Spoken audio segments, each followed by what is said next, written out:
আজকে 19শে মে 2025 ঢাকা মেইল নামে একটি পত্রিকায় এইভাবে একটি নিউজ এসেছে।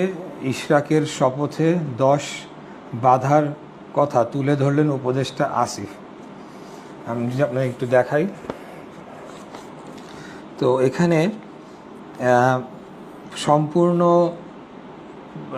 ভুল ব্যাখ্যা দিয়ে 10টি পয়েন্ট সো কল্ড হাজির করা হয়েছে, যেগুলোর আসলে সম্পূর্ণ আইনি বিচার বিশ্লেষণ না করে নির্বাচনী ট্রাইব্যুনাল অবশ্যই রায় দেয় নাই এবং নির্বাচন কমিশন গ্যাজেট প্রকাশ করে নাই।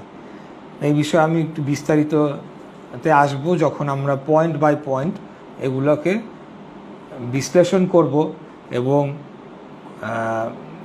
একজন উপদেষ্টা যে মিথ্যার আশ্রয় নিচ্ছেন, চরম মিথ্যার আশ্রয়, শুধুমাত্র আমাকে আটকানোর জন্যে, সেই বিষয়টি জনগণের সামনে তুলে ধরব।